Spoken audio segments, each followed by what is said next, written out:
nutrition in human beings. Here you can see the model of digestive system, parts of digestive system. Let us check. So this is mouth, and the cavity present in the mouth is called as buccal cavity. Then here this is the tongue. Then this is esophagus. This is diaphragm. Then next one is liver. Then this is stomach. Then here it is bile duct. Then gallbladder. Then here it is pancreas. Then small intestine. Then here this is appendix. And this is large intestine. And this is anus. So these are the different parts of digestive system. You can see the digestive system, children. Digestive system is otherwise called as alimentary canal. Okay. Then now we are going to study about how the food moves into the digestive system. Now the digestive system along with digestive glands. Okay. Now let us study about digestive glands as well. Here if you can see, first is buccal cavity, first part, then esophagus, then stomach, then small intestine and large intestine. And later on the last one is anus. So this forms the alimentary canal. These are accessory parts. Okay. Salivary glands, gallbladder, liver, pancreas, and all these accessory glands along with alimentary canal makes the digestive system. Then now let us study how the food flows in the digestive system. Now when the food is cheap, you can see here the food here. Let us take an apple. The apple is entering the mouth. The teeth are chewing the apple, and you can see the food is moving through the esophagus. Then from the esophagus the food is passing, entering the stomach. Then from the stomach the food is entering into the small intestine. Then from the small intestine you can see the food is entering into the large intestine. Then from large intestine, as the glands secrete digestive system, from the large intestine the food is ejected, or you can say the waste is ejected out through anus. So this is the way how the food moves. So this is the so you can say path how the food moves. From the mouth the food moves to the esophagus, stomach, small intestine, large intestine, and during this movement, children, during this movement the food is getting partial digested in the mouth. Then in esophagus there is no digestion occurring, only the food moves. Then in the stomach some other part of digestion occurs. Then complete digestion occurs in the small intestine, and in large intestine you will see that remaining whatever you can say water or nutrients are there get absorbed, and the waste is ejected out through the anus. So this is the way how the food is passing in our digestive system. Now let us see what is happening in the mouth. Food. Now when Let's look at the mouth. in the mouth you can see that teeth and tongue are present in the mouth. Okay. And saliva is secreted. There are three things that makes the food soft and wet. What are the three things? The three things is, first thing is the saliva. Saliva makes the food wet. Okay. Now let us assume that apple is the food. It is cut and chewed by the teeth. You are seeing here. Okay. The teeth are chewing and cutting the food. Then as the food is cut and chewed into smaller bits, okay, smaller forms, saliva makes the food. You are seeing that white part is saliva. It is getting mixed with the food. So the food is becoming wet, okay, with the help of saliva. Then what does tongue do? Tongue helps in mixing the food well with the saliva, and it helps in formation of this bolus. You can see here bolus. Look at formation of food bolus. This is for bolus. Okay. You can see in the mouth salivary glands present. Here you can see salivary glands. These are secreted by saliva, which is secreted by salivary glands, and the location of salivary gland is in the mouth and the throat. Salivary gland has an enzyme called as salivary amylase. What does this salivary amylase does?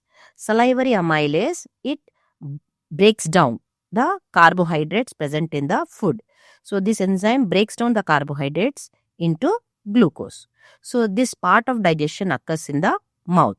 So it is breaking down of carbohydrates into glucose state. Let's look at the mouth. Okay. Now let us see Food the food now passes esophagus. from mouth to the stomach through esophagus, and this movement of the food, okay, this movement of the food from mouth to stomach through this pipe, that is esophagus, you can see the food flows through a movement. That movement is called as peristaltic movement. Okay, that is some compressions will be there in the pipe, because the pipe is very thin and the food size is big. So the food is alternately compressed and is pushed into the pipe. So these movements are called as peristaltic movement. So here food is getting pushed through esophagus and the food enters the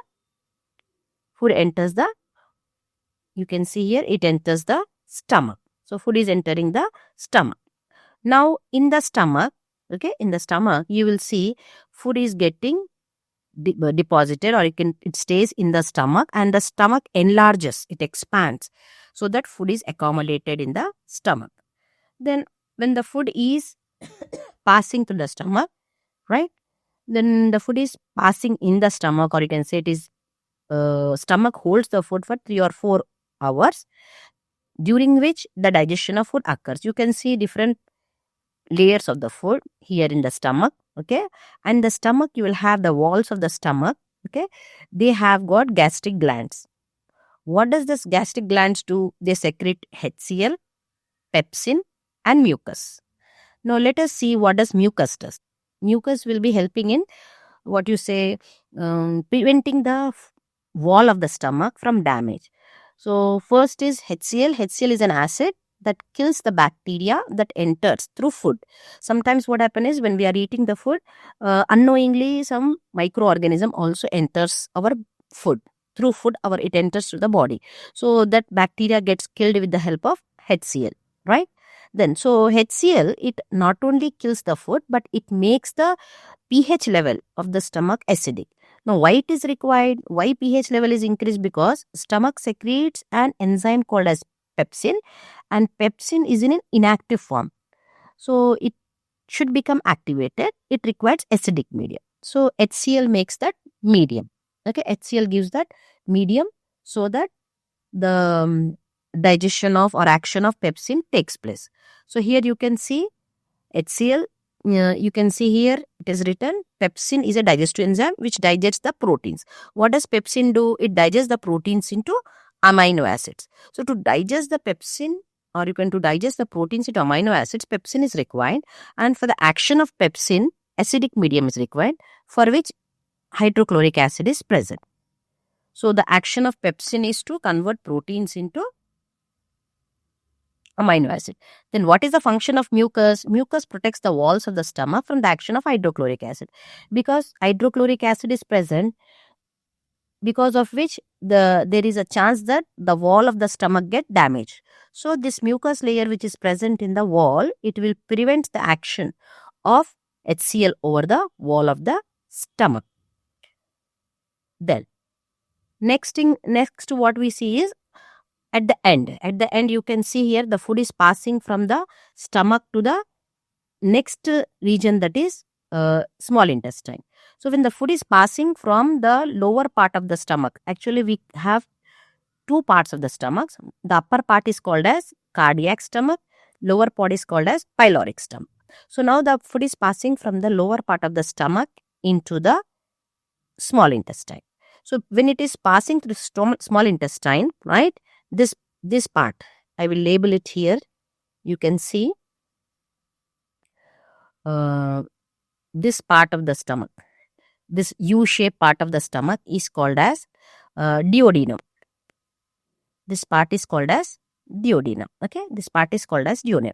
So the food, when it is passing from the lower part, okay, when it is passing from the lower part of the stomach, here there is a junction.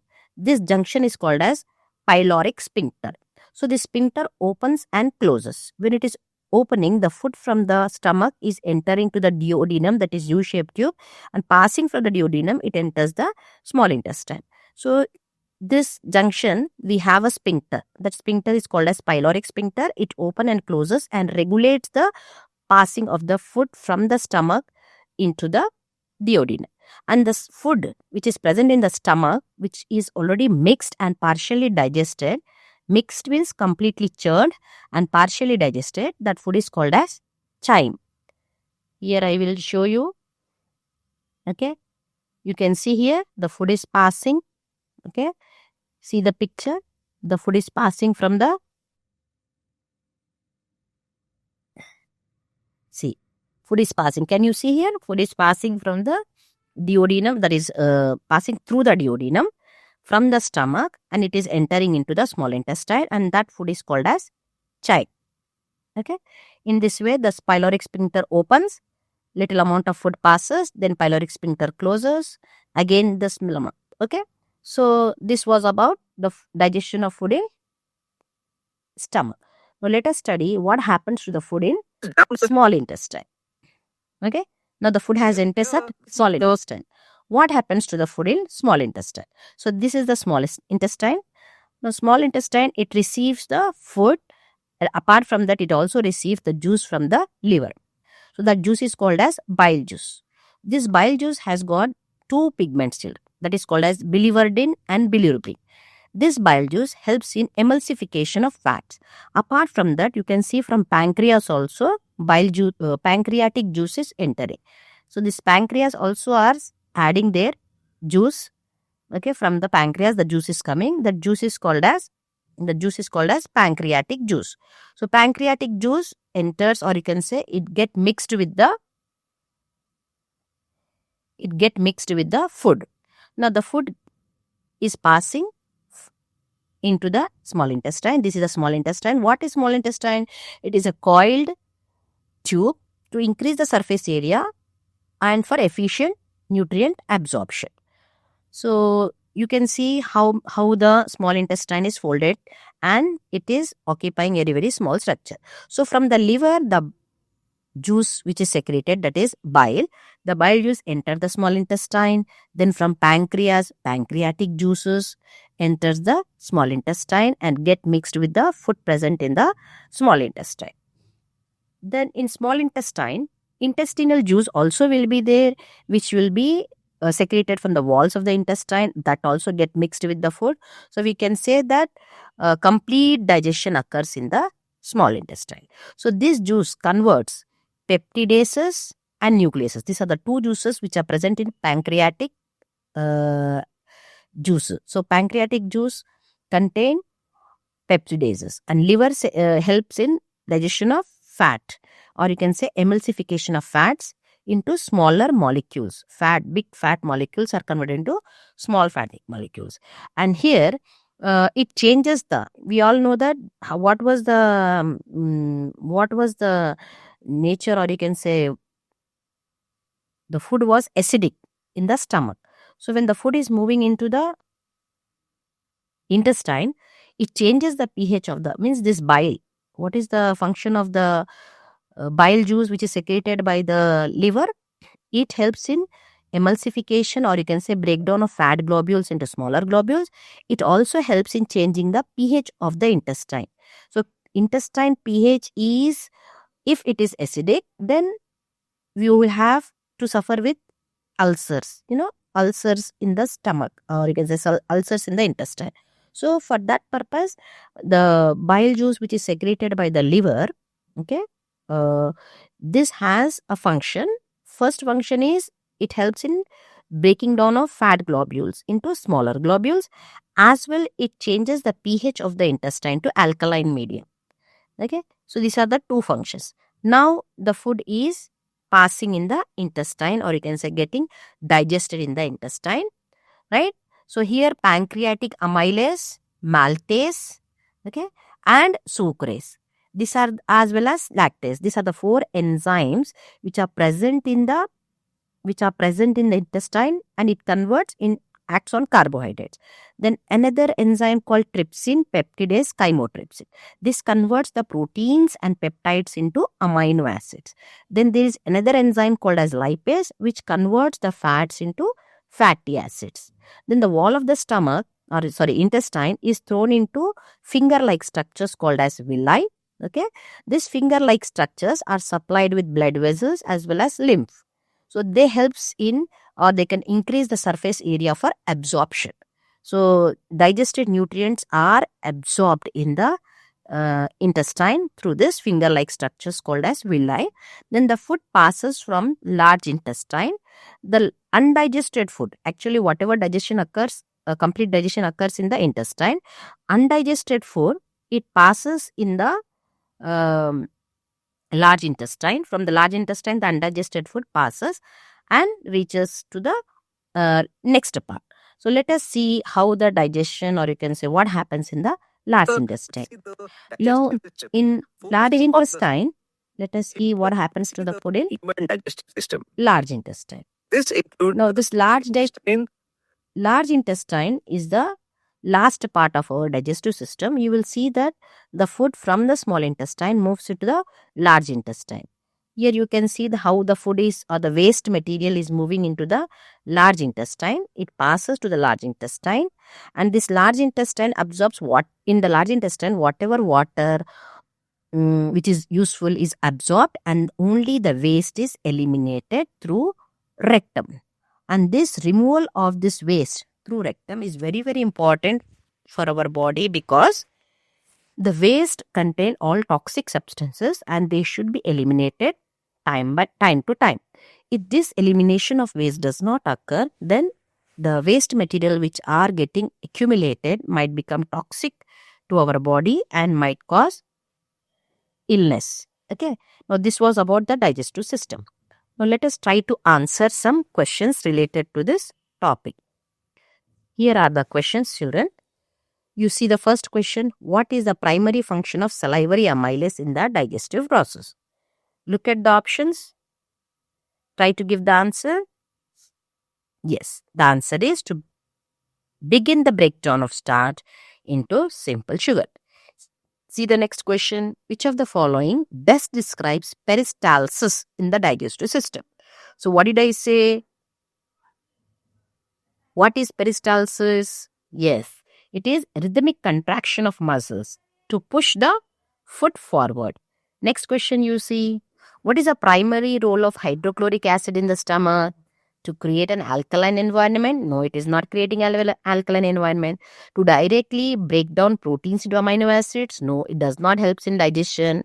To create an acidic medium necessary for pepsin's action? Yes. So that is the answer. Next question. Which organ is responsible for producing bile juice? Any guesses? Very good. It's liver. Next, what is the main function of villi in the small intestine? Very good. To increase the surface area. Okay, children. There are some more questions which I will forward you as homework. Till then, take care. Goodbye.